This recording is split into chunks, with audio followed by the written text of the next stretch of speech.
अस्सलामुअलैकुम and welcome back to my channel. I hope कि आप सब लोग बिल्कुल ठीक होंगे। तो जनाब, मैं अभी जा रही थी मिलाद पे। हमारे मिलने वाले हैं, उन्होंने इनवाइट किया था। और अमेरिका में फ़र्स्ट टाइम ऐसा हो रहा है कि मैं मिलाद पे जा रही हूँ। कभी किसी ने इनवाइट नहीं किया, कोई इत्तेफाक नहीं बना। और जब मैं गई वहाँ पे तो बहुत खुशी हुई देख के। अच्छी खासी कम्युनिटी थी पाकिस्तानी, और अरेंजमेंट बहुत ज़बरदस्त था। मेरी अपॉइंटमेंट थी इसलिए मैं ज़्यादा देर रुक नहीं सकी। और बाद में फिर वो खाना लेके घर पे आई, and that's so sweet of her के वो इतने बिज़ी टाइम में जो है ना खाना लेके स्पेशली घर पे देने आई। और ये जो खलूस और अपनायत होती है ना, ये सीधे दिल तक पहुंचती है। हमने लंच तो कर लिया था उस टाइम, लेकिन ये खाना जो है ना फिर हमने डिनर में खाया। सब चीज़ें बहुत मज़े की थी। और नेक्स्ट डे भी फिर मैंने कुकिंग नहीं की थी, यही खाना ही जो है ना वो खाया था हमने दोपहर में। कढ़ी मैं बहुत कम बनाती हूँ, तो मैंने सबसे पहले तो कढ़ी टेस्ट की, और ज़र्दा भी बहुत मज़े का था। सभी चीज़ें अच्छी थी। खैर, यहाँ पे अब मैं अली के स्कूल बैग में से जो है ना फ़ोल्डर निकाल के सब चीज़ें देख रही थी। इसका रिज़ल्ट भी आया हुआ था। यहाँ पे सेमेस्टर सिस्टम होता है ना, तो हर सेमेस्टर का फिर रिज़ल्ट आता है। फिर आप टीचर से अगर चाहो तो मीटिंग कर सकते हो, और जो भी डिस्कस करना हो आप कर सकते हो। इस फ़ोल्डर में ना 2 पॉकेट्स होती हैं। एक साइड पे तो वो सारे पेपर्स होते हैं जो हमने साइन करके वापस स्कूल भेजने होते हैं, होमवर्क भी होता है उसमें, और रिज़ल्ट कार्ड या कोई भी इंपॉर्टेंट पेपर। और दूसरी साइड पे लिखा होता है कीप एट होम, मतलब कोई भी लेटर जो पेरेंट्स को उन्होंने भेजा होता है, या कोई भी इंफॉर्मेशन जो वो चाहते हैं कि हमारे नॉलेज में हो, तो वो सब उन्होंने उस साइड पे रखे होते हैं। अली को मैंने सुबह स्पेशली कह के भेजा था स्कूल के अगर उसका लंच बॉक्स खाली होगा वापसी पे तो मैं उसके साथ उसकी फेवरेट गेम खेलूंगी। तो उसने बोला प्ले डो खेलना है, और बस हम फिर बैठ के प्ले डो खेल रहे थे। मैंने आइसक्रीम बनाई और अली ने बनाया था स्नैक। अच्छा, लास्ट व्लॉग में आपने खूब सारे कमेंट्स किए, और उन कमेंट्स में बहुत सारे क्वेश्चंस भी थे, तो मैंने सोचा कि उनके आंसर्स मैं आपको इसी वीडियो में ही दे देती हूँ। तो एक क्वेश्चन जो कि मुख्तलिफ अंदाज में बहुत सारे लोगों ने पूछा था कि पाकिस्तान के ट्रिप में आपके 90 लाख रुपए आखिर कैसे लग गए। इसी बात को कुछ लोगों ने इस तरह से भी कहा था कि आपने कुछ ज़्यादा ही बता दिया है, इतने पैसे कैसे लग सकते हैं। तो मैंने इस चीज़ को नेगेटिव नहीं लिया। होता है, मिसअंडरस्टैंडिंग हो जाती है, तो मैं आपको डिटेल्स थोड़ी सी बता देती हूँ। आई होप कि आप अंडरस्टैंड कर लेंगे। तो देखें, 30 लाख की तो आ गई टिकट्स हमारी, क्योंकि हमने बहुत पहले नहीं कराई थी। तो अगर आप टाइम पे लेते हैं टिकट्स, इतनी टाइम पे भी नहीं ली थी हमने, तकरीबन 1 महीना पहले ली थी। लेकिन उस टाइम पे क्योंकि पीक सीज़न था, समर सीज़न पीक पे होता है, आप कहीं भी जाते हैं ट्रैवल करते हैं तो आपको एक्सपेंसिव मिलती हैं टिकट्स। और अमेरिका में जो लोग रहते हैं मोस्टली वो 6 मंथ्स पहले या उससे भी पहले टिकट्स अपनी बुक कर लेते हैं, ताकि उनको ज़्यादा कॉस्टली ना पड़े। तो डील्स भी मिलती हैं, इस तरह से थोड़ा सा इकनॉमिकल पड़ जाता है। लेकिन हमारी जो सिचुएशन थी, हमने उसके हिसाब से कनेक्टेड फ़्लाइट ही ली। लेकिन आपको पता है अमेरिका कितनी दूर है, ठीक है। यूरोप से अगर कोई जाता है ना तो उसको इतनी एक्सपेंसिव नहीं मिलती है टिकट। अगर अमेरिका से आप जाते हो, फ़्लाइट चेंज करके जाना होता है आपको, डायरेक्ट फ़्लाइट भी नहीं है, आपको पता है।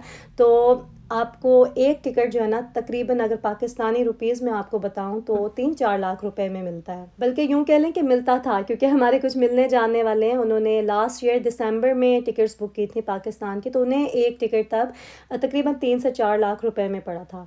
और हमने जब टिकट्स बुक की तो हमें एक टिकट 6 से 7 लाख रुपए में पड़ा था। और अभी भी बल्कि मैं कल चेक कर रही थी तो इतने में ही है एक टिकट पाकिस्तान का, अगर आप कुछ मंथ्स बाद के भी बुक कर रहे हैं। क्योंकि प्राइस बढ़ गई है पेट्रोल की, तो उसकी वजह से सारी प्राइसेस हाई हो जाती हैं, आपको पता है। तो एनीवेज हमारी 30 लाख की टिकट्स आई थी, क्योंकि माशाल्लाह से 5 लोगों की हमारी फैमिली है, बड़ी फैमिली है। तो हर चीज़ फिर उसी हिसाब से ही होती है, ठीक है। अब 30 लाख कट गए, बाकी रह गए 60 लाख।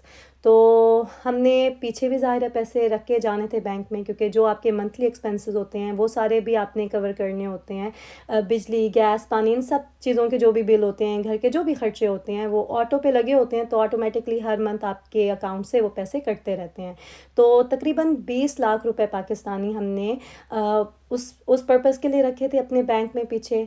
और बाकी जो है हमने अपनी तैयारी भी की जाने से पहले। फिर हम गिफ्ट्स लेके गए सबके लिए, क्योंकि इतने सालों के बाद जा रहे थे तो अच्छे अच्छे गिफ्ट्स लेके जाने थे।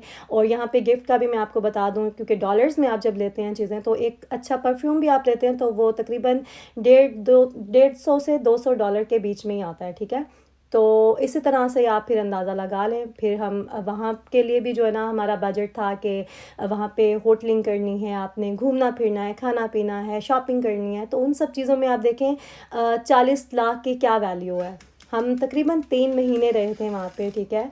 और हमारे जो बैंक कार्ड थे वो भी हमने यूज़ किए, तो सारा कुछ मिला के जब हमने कैलकुलेट किया तो तकरीबन 90 लाख रुपए पाकिस्तानी लगे हैं।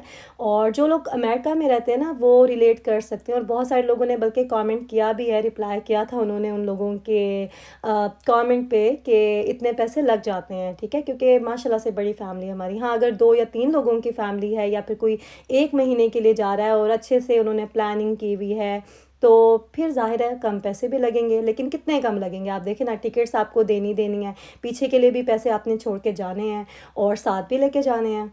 बस बात यह है कि इस टाइम पूरी दुनिया में ही ना ठीक ठाक महंगाई हो गई है, और मेरी दुआ है कि वो लोग जो इस मुश्किल टाइम में ज़्यादा इफ़ेक्ट हो रहे हैं, अल्लाह ताला उनकी मदद करे, आमीन। और दूसरी बात कि बहुत सारे लोग कह रहे थे कि मैं पाकिस्तान को बहुत ज़्यादा क्रिटिसाइज़ करती हूँ, तो ऐसा नहीं है। एक्चुअली मुझे बहुत मोहब्बत है पाकिस्तान से, मुझे बहुत पसंद है, ज़ाहिर है मेरा मुल्क है। तो जब मैंने अपने मुल्क को इस हाल में देखा जाके तो मुझे वाकई में बहुत दुख हुआ। मतलब क्या नहीं है हमारे मुल्क के पास, अल्लाह ने हर नेमत से नवाजा है, इतने अच्छे लोग हैं पाकिस्तान के। और उनमें कुछ लोग बस ऐसे हैं जिनकी वजह से मुल्क जो है वो इस हाल तक पहुंच गया है। बस दुआ ही कर सकते हैं, और अफसोस होता है तो ज़ाहिर है कहीं ना कहीं मैं शायद कुछ कह देती होंगी, ऐसा आपको फ़ील हो रहा होगा, वरना ऐसा नहीं है। पाकिस्तान मुझे बहुत अजीज़ है, मुझे मोहब्बत है अपने मुल्क से। इंशाल्लाह ये हालात भी बहुत जल्द बदल जाएंगे और हमारा मुल्क जो है वो बहुत तरक्की करेगा, बहुत आगे जाएगा इंशाल्लाह। और हर कोई ख्वाहिश करेगा कि पाकिस्तान जाके रहे। तो मुझसे ये भी क्वेश्चन कुछ लोगों ने पूछा था कि आप तो पाकिस्तान शिफ्ट होने गई थी, तो आप वापस क्यों आ गई फिर? तो देखें, मैंने ऐसा बिल्कुल भी नहीं कहा था कि हम लोग पाकिस्तान शिफ्ट होने के लिए जा रहे हैं। मैंने क्लियर बताया था कि हम विज़िट के लिए जा रहे हैं, ठीक है। हम वहाँ पे रहे, ज़ाहिर है इतने अरसे बाद गए थे तो हमने इतना टाइम तो रहना ही था ना फैमिली के साथ। और अभी भी हमारा प्लान है इन फ्यूचर हम शिफ्ट होंगे वहाँ पाकिस्तान में बहुत जल्द। बाकी वही बात है कि इंसान सिर्फ कोशिश करता है, अल्लाह ताला ही आपके लिए वो वसीले बनाता है। हम भी कोशिश कर रहे हैं, जब किस्मत में होगा तो हम लोग वहाँ पे शिफ्ट हो जाएंगे। मैं आपको बता दूँगी जब भी इस तरह का प्लान होगा। देखिए, जहाँ पे मैं कंफर्टेबल होती हूँ ना, मैं खुद ही हर चीज़ आपके साथ शेयर करती हूँ, लेकिन कुछ बाउंड्रीज़ मैंने बनाई हुई हैं ताकि मेरी फैमिली की प्राइवेसी डिस्टर्ब ना हो। क्योंकि मैं व्लॉगिंग करती हूँ, मुझे अच्छा लगता है शेयर करना आपके साथ, लेकिन इसका ये मतलब नहीं है कि मैं अपनी फैमिली की प्राइवेसी का ख्याल ना करूँ। तो कुछ चीज़ें ऐसी होती हैं जो आपस में ना कनेक्टेड होती हैं, इसलिए कभी कोई ऐसा ज़िक्र करना होता है मुझे, या कोई बात आपको वैसे ही पता चल जाती है, आप अंदाज़ा लगा लेते हैं। जैसे जब मैं पाकिस्तान आई थी तो मुझे बहुत सारे मैसेजेस इस तरह के आए थे कि आप इतने अरसे के बाद आई हैं और आपको किसी ने वेलकम नहीं किया, आपकी फैमिली नहीं आई लेने, आपने कुछ भी ऐसा शेयर नहीं किया, आपके अपने इन लॉज के साथ शायद इतने अच्छे रिलेशन नहीं है, और पता नहीं क्या क्या लोगों ने जो है ना अंदाज़े लगा लिए थे। इसलिए मैंने जिक्र किया था कि हाँ जी, एक ट्रेजेडी हो गई थी।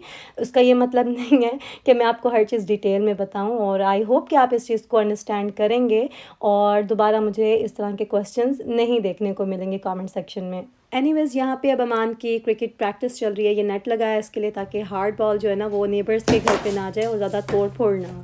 तो ये इतना हार्ड है बॉल कि अगर लग जाए ना डोर पे तो वहाँ पे भी ना हल्का सा क्रैक आ जाता है, तो इसलिए ये वुड रखी है ताकि डोर जो है ना वो डैमेज ना हो।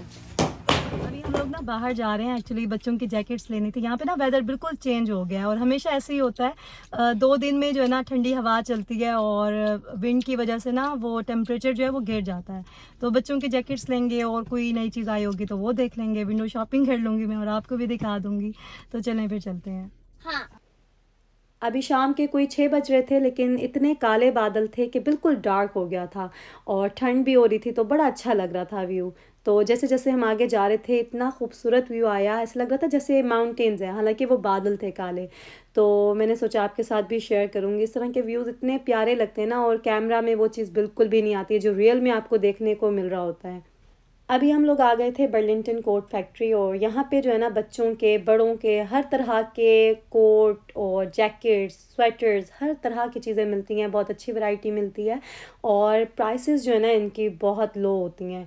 तो अगर आप लोग यहाँ पे न्यू मूव हुए हैं तो अमेरिका में हर स्टेट में ही बर्लिंगटन स्टोर आपको मिल जाएगा। यहाँ पे ज़रूर विज़िट करें, आपको घर की हर तरह की चीज़ें भी मिलेंगी, बस ढूंढना होता है चीज़ें, साइजेस आपको कभी कभी नहीं मिलते हैं। अदरवाइज़ बहुत अच्छा स्टोर है और बहुत इकोनॉमिकल शॉपिंग होती है यहाँ पे। यहाँ पे सबसे पहले तो आयतल के लिए जैकेट ली, ये जो कार्ट में आपको नज़र आ रहा है ना, ये आयतल के लिए है, और बाकी अमान और अली के लिए हम देख रहे थे, क्योंकि बच्चों के साइज़ जो हैं वो चेंज होते रहते हैं हर साल। आपको न्यू जैकेट्स, न्यू शूज़, ये सब वो चीज़ें हैं जो आपको चाहिए ही चाहिए। बाकी जो है ना वो एक्सेसरीज़ में आता है, लेकिन ये तो आपकी जो ना ज़रूरतें हैं, इस पर तो आप कॉम्प्रोमाइज़ कर ही नहीं सकते। अपने लिए भी वैसे मैं हर विंटर में ना कोई जैकेट, कोट या स्वेटर कुछ ना कुछ ज़रूर लेती हूँ, लेकिन अभी मुझे कुछ अच्छा मिला नहीं, इतना टाइम ही नहीं था, बस बच्चों के साइज़ मिल गए और शुक्र है कि मिल गए थे सबके, क्योंकि नेक्स्ट डे तो बहुत ज़्यादा ठंड थी।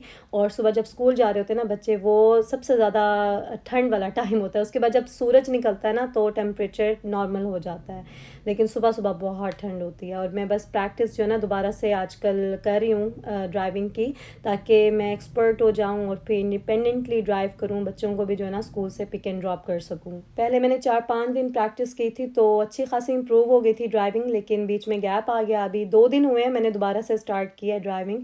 तो जिम जाते हुए ना मैं ड्राइव करके जाती हूँ, और वापसी पे मैं नहीं करती, क्योंकि जिम करने के बाद ना थोड़ा सा टाइम लगता है बॉडी को नॉर्मल होने में, क्योंकि वेट ट्रेनिंग करती हूँ ना मैं, उसकी वजह से फिर थोड़ी सी शिवर करी होती है बॉडी। थोड़ी देर के बाद नॉर्मल हो जाता है, लेकिन पता नहीं शायद आजकल मैं वेट ज़्यादा लगा रही हूँ इसलिए मुझे ऐसे फ़ील होता है। तो एनीवेज़ यहाँ पे हमने थोड़ी सी विंडो शॉपिंग की और उसके बाद हम लोग घर वापस चले गए थे। आई होप कि आज का व्लॉग आपको पसंद आया होगा। अगर आपको अच्छा लगा तो फिर लाइक करें वीडियो को और शेयर करें। आपसे मुलाकात होगी बहुत जल्द नेक्स्ट व्लॉग में। अपना ख्याल रखें। अल्लाह हाफिज़।